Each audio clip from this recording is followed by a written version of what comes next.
And hello to you, and welcome to the Richard Nichols Podcast, the personal development podcast series that's here to help inspire, educate and motivate you to be the best you can be.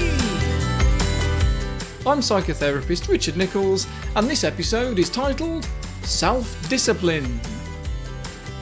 And if you're ready, we'll start the show. Alright everybody peeps, welcome to a new month. It's nearly Easter, so we've got a bank holiday weekend at the end of the month. Good to know about that in advance, because I've got certain jobs in my diary on repeat on Fridays and Mondays that I need to make sure I've moved to other days throughout the month. Otherwise I'll book in my therapy clients and suddenly find that there's no room for all my podcast work. So I need to stick to a plan. Otherwise I'm going to run out of time at the end of the month and then get stressed. But sticking to a plan isn't always easy.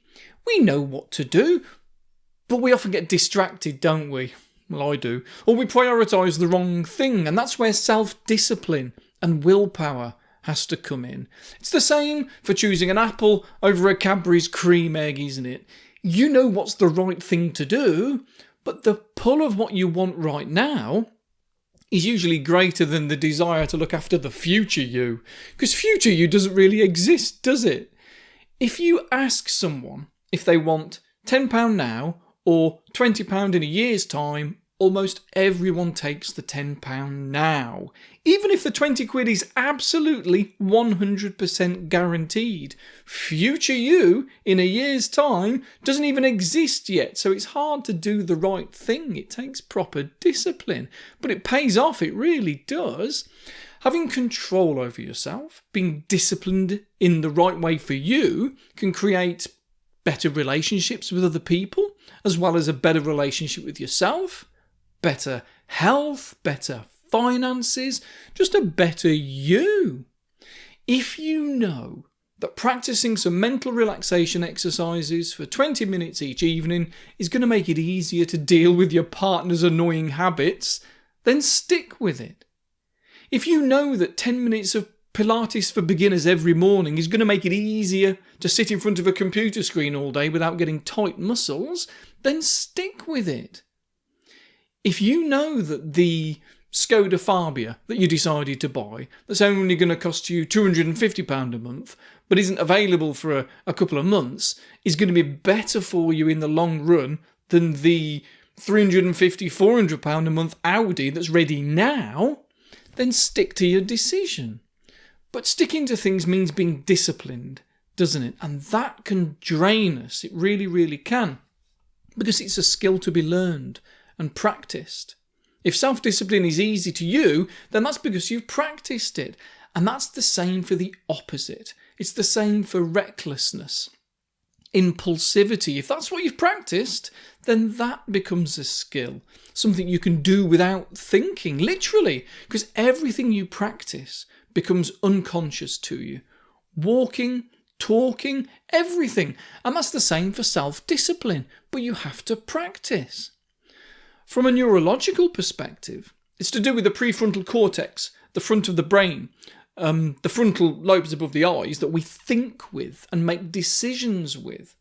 It's the part of the brain that wasn't really understood until good old Phineas Gage, the guy who probably had the most famous brain injury in history. He speared it with an iron rod in an accident building a railway.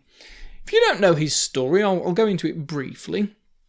In 1848, back in the days when scientists thought that the prefrontal cortex didn't do anything, in Vermont, USA, Phineas Gage was a 25-year-old railroad foreman. Part of his job was to excavate rock to make way for the railway to be laid. And to do this, they would drill a hole a metre deep, fill it with explosive powder and a fuse, squash some sand and clay on top of the powder with a heavy iron rod, so that when it went off, the energy would take out the rock and not just blow air out the hole. So they really needed a heavy tamping iron, as it was called, to do this with. It was 1 metre long, 1.25 inches thick, and fortunately for Phineas, it was decorated with a spike on the top. I say fortunate because when this rod made a spark as it was bashed into the ground against some rock, it ignited the blasting powder and shot the metre-long 6-kilo spike up through the left side of poor Phineas's face, behind his eye and up through the top of his head. And it flew off, landed about 80 feet away, with his left frontal lobe attached to it. If the blacksmith who had made it hadn't put a point on the top, it would have probably taken his head off, but it didn't. It just gave him a partial lobotomy instead. And after a few brief convulsions of the arms and legs, he was able to walk a bit. He was helped onto a cart, taken back to his lodgings in the local town where a doctor was summoned. And the records of the time are hilarious. This was a massive deal for those days. People didn't survive accidents like that, let alone be awake enough that, despite literally having his brain on show for anyone to see, poking out of the top of his head, he was able to say to the local doctor, probably one of the greatest understatements of medical history, "Doctor," he said, "here is business enough for you." Yes, it was, thought the doctor, and soon after called for help from a more senior doctor, because he realised he was well out of his league when, after explaining what had happened, Phineas stood up. He was sick, and the effort of which, I quote from these medical records, pressed about half a teacup full of the brain through the exit hole at the top of the skull, which fell upon the floor. And it was amazing that he survived. But he did. But leaving some of his brain behind at the railroad had a significant influence upon his personality. Now, a lot has been exaggerated over time, because people like stories like his. There are some reports that say he became a psychopath, unable to control his impulses, with a total lack of forethought or concern for the future. And other reports say that he was a violent man who would beat his wife and children.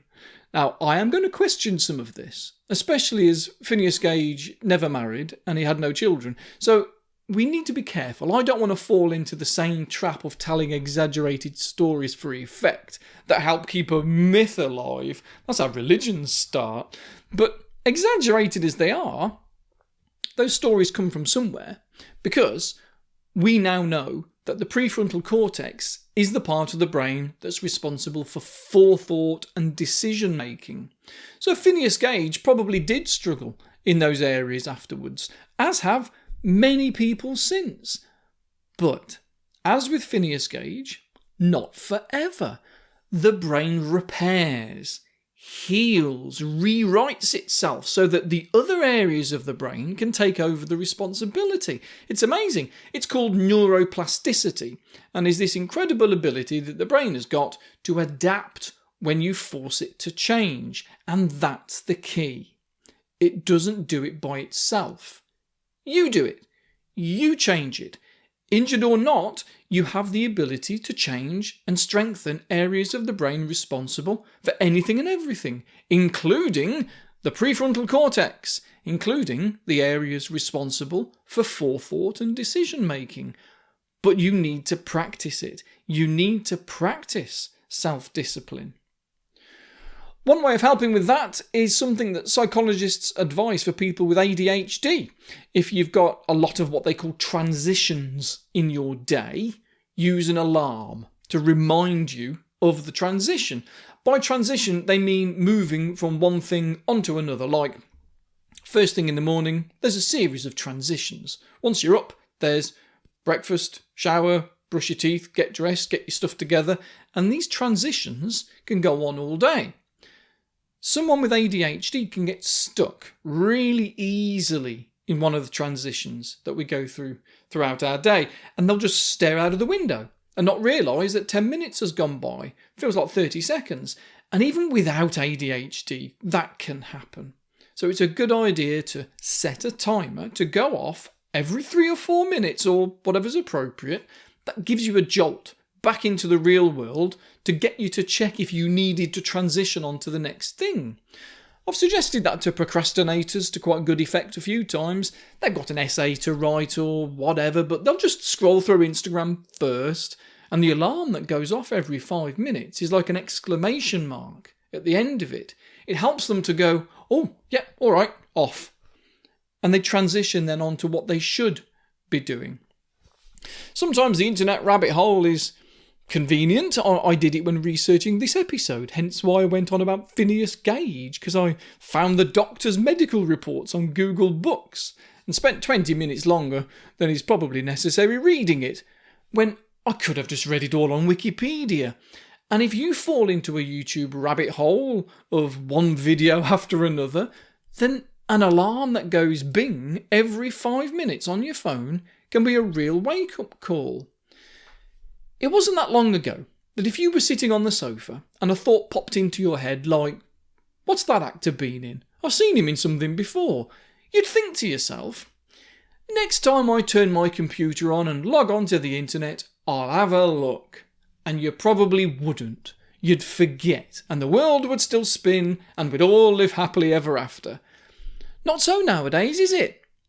What starts off with, oh, he was in Buffy, leads you into a half-an-hour trawl of the internet that started with Buffy the Vampire Slayer and then became a rabbit hole of things like the Gold Blend advert.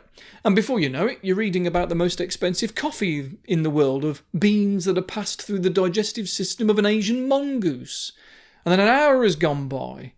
But if you'd used a repeat alarm, or just a one-off alarm that you snooze for 5 minutes each time, it gets you back on track. Honestly, it does. Do it if you need to. But when it comes to handling those immediate urges to Google a song lyric or an actor or whatever, as soon as you pick your phone up to do it, the best thing to do is simply make a note of it instead and come back to it when you've got the time. Because if you're genuinely interested, then denying yourself of the answer when you've got a question will keep it gnawing away at the back of your mind. But if you 100% know that you will come back to it later, your brain lets you park it. Like I've said before about worrying, make time for it. If you're a worrier, then schedule worry time for a particular time of the day, and because you know that you can worry about it later, it makes it easier to not worry about it now. It's important to understand yourself. I say it so often that there are no real rules to personal development. You have to do what's right for you. Play to your strengths and be aware of your weaknesses. If you're trying to start a new habit of eating healthy snacks in between meals, and you know that when something's out of sight, it's out of mind, then don't buy 2 kilos of chocolate-covered peanuts and raisins from that lovely place in Ludlow that you like, and then put them in a see-through mason jar and put it on show next to the kettle. Because guess what? They'll be gone in a fortnight, although I've got to be honest, they were bloody lovely. Thank you, Ludlow Nut Company. But if I wanted them to last longer than 2 weeks, then they needed to be in the cupboard and in a container that you can't see through, so as to not be constantly reminded that they're there. They need to be out of sight and out of mind. I mean, it's done now, and hopefully I've learned my lesson. Maybe that's the last tip I'll say here about that, actually. Don't beat yourself up about making mistakes along the way. If you're learning anything, whether that's Welsh on Duolingo, oh, happy St. David's Day, by the way, sit dich hier, Randauer. Whether you're learning to ride a bike, whether you're learning self-discipline, whatever you're learning, you will get it wrong as you practice. Be okay with that. It's 100% part of the process and something to embrace. If you never make a mistake, then you learn nothing. You have to be okay with that. There is no place for guilt or shame in the learning process. That's not how we learn. Activating emotions like that would mean activating a different area of the brain than the prefrontal cortex, which stops it from being strengthened, but it doesn't stop learning. The basal ganglia area of the brain, which gets activated when we get emotional, does encourage learning, but what you'd be learning isn't what works and what doesn't.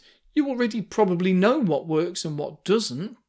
What you'd be learning instead is how to feel ashamed of yourself, and that's really not going to help you strengthen your self-discipline. Right. Time's up, folks.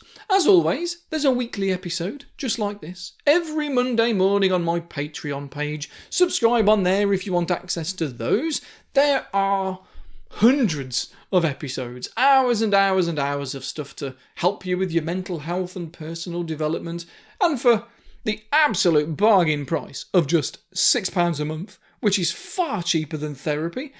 And although it might not replace therapy, it's a blooming good leg up, I've been told. So have a great month, and I will speak to you somewhere, either on here or on Patreon again very, very soon. Take care, everyone. Bye for now.